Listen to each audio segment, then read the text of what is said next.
I'd like for everybody to get a pen and paper if you don't have a strong mental note and listen to every word he say, and I'm going to let you see how it identifies with what's going on in southeast Missouri. What we are talking about. They aren't big words. You don't need to have a great vocabulary to utter them. You don't need to have a philosophical bent to grasp them. They are three little words. But we want to let the world know that these words describe what we mean and what we are determined to do about racial injustice. One is the word all. We don't want some of our rights. We don't want a few token handouts here and there. We want all of our rights.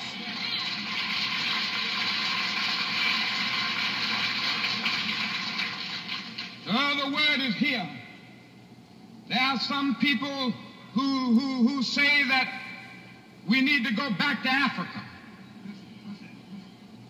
And then there are some others who tell Negroes in the South to leave the South. You can't be free, so get out. But down in Alabama and Mississippi and Georgia and South Carolina, we are saying something else now.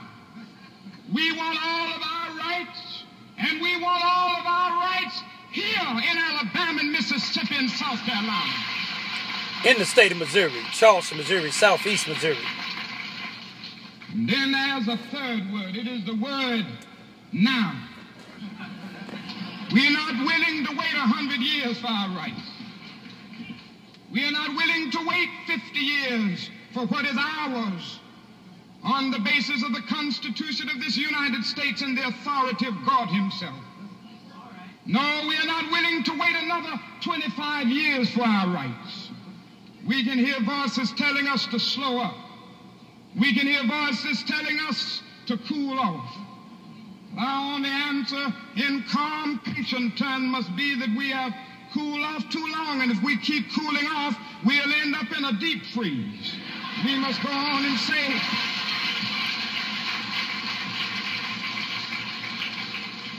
no, what we are saying to this nation is that we want all of our rights. We want them here, and we want all of them not next year, not next week, but we want them now at this hour. This is what we're saying.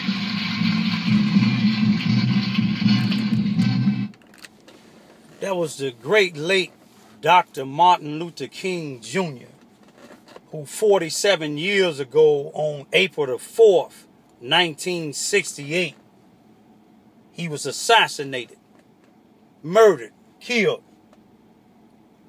But he gave a message just now, just 3 minutes of uttering words of knowledge and wisdom to tell you what he wasn't going to accept and what we demand. He said they told him that it's time to lead the South. He mentioned Alabama, Mississippi, but they saying the same thing in Charleston, Missouri, Palmer, Missouri. Look, just on April 11, 2015, Tyus Bird won the election for mayor, the first black female to hold that seat. It's no more than 700 and plus people that live there, 6 or 7 police, 80% of them walked off the job. The city attorney, the city clerk, the water treatment supervisor, all 3 of them walked off, resigned, and cleared their computers. What did they clear their computers for? We know why they walked off, because they didn't want no black in authority over them. She sat in City Hall and worked up under them all those years, and I know she had to take a lot, because I take a lot right here in Charleston, Missouri, and I'm no more than 42.6 miles away from where she at.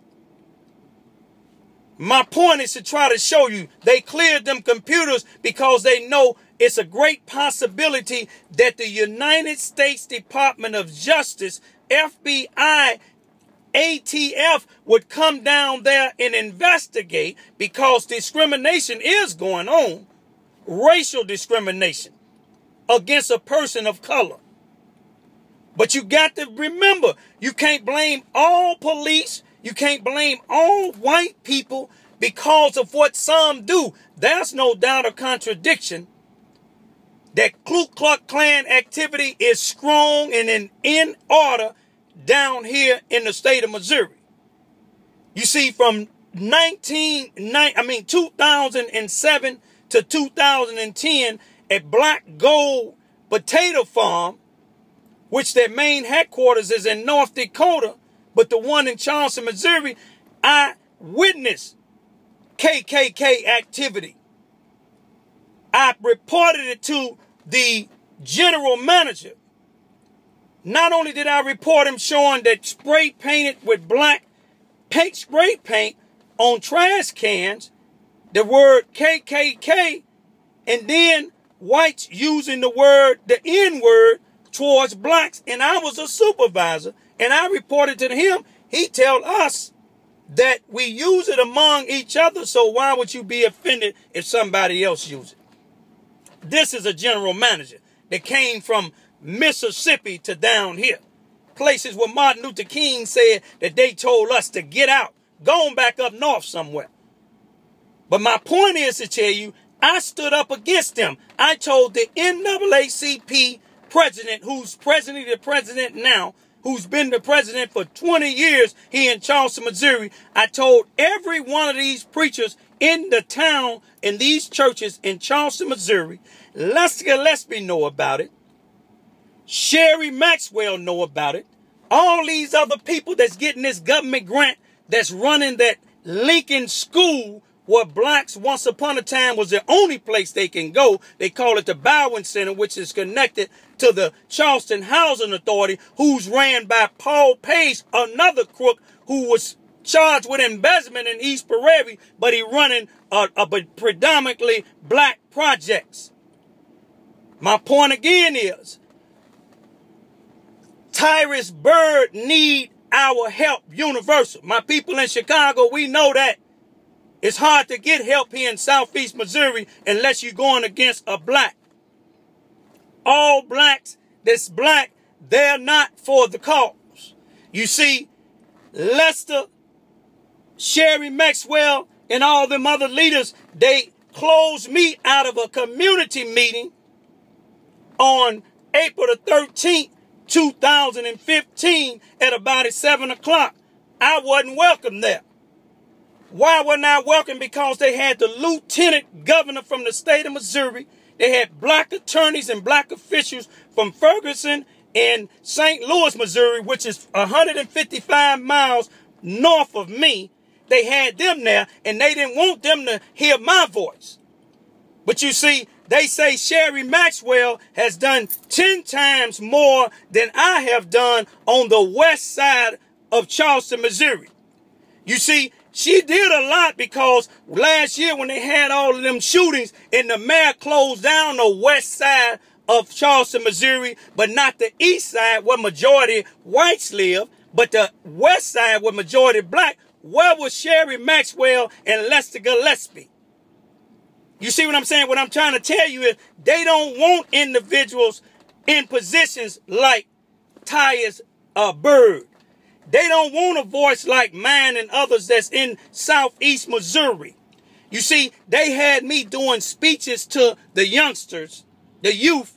Lester and Miss Sherry Maxwell wanted me to sign a contract giving them my social security number, where they'll give me $50 cash out of their pocket to make speeches that over an hour for $50. As if I'm on some type of crack or heroin. Never use it, never have, never will. My point is, they writing checks with people's names on it and bringing it to their houses and telling them to go to McLean's food market here in Charleston, Missouri to cash it, and they'll give them half. How's you going to give somebody half of a check that belongs to them unless you forging something? You see, Lester works for Suzanne Wesley Learning Center based it in East Prairie, Missouri, dominate just about everything here in Charleston, Missouri. They voted in the judge that's in the judge seat after Judge Brown retired. My point is, you look at what less than them doing with these checks, what they tried to do to me. How much money did they get for me speaking? I didn't sign that contract with them. The same reason that they're doing these checks like that and not giving it to the people, because they're putting that money in their pocket. Though that city attorney, that city clerk, and that water treatment supervisor who walked off and erased, cleared everything out of their computer, they did it for a reason. It's some corrupted in there. Probably had their Ku Klux Klan activity or all the money they stole. People come together. People come together. Where was Lester, the west side of Chicago, when a girl was murdered on the other side of my bushes? A young girl.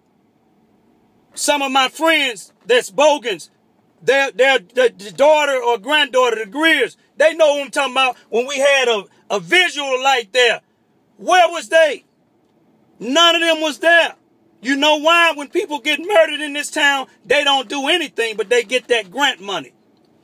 Somebody help us get the United States Department of Justice Civil Rights Division down here out of Washington, D.C. with some independent federal investigators that will investigate what happened to Palmer, clearing them computers, and what is happening here in Charleston, Missouri with these people that's running the programs here in Lincoln School, the police department to investigate, just get 10 files of police reports that Bobby Hearns, which is the chief of police, and Anthony Mooney and some of their other ranking officers that done wrote that's falsified on other black people in this town. I'm telling you facts. I have documents in Chicago, in vaults, Texas, Wisconsin, and other places in case they try to lock me down or burn my house or burn it up. They set it on fire last year in August. I made a complaint. Still today, there's no investigation. I asked them to bring the fire marshals down. They told me it was contaminated already. And the only one that stepped in it was the person who set the fire and the police officer who drove the fire truck and put it out. Y'all help Tyus Birds come down here from all places. Peaceful marching. People, peaceful protesting. No violence. Don't blame all whites for what's going on. Don't blame all police what's going on, because I know one police on the Charleston Police Department. I can't speak of the other ones that I feel that's just. I seen his just ways. I'm going to leave you as I came, but Charleston, Missouri need all the righteous civil rights leaders, God-fearing individuals down here as soon as possible. You heard what Martin Luther King said. It's still going on. Peace, be still.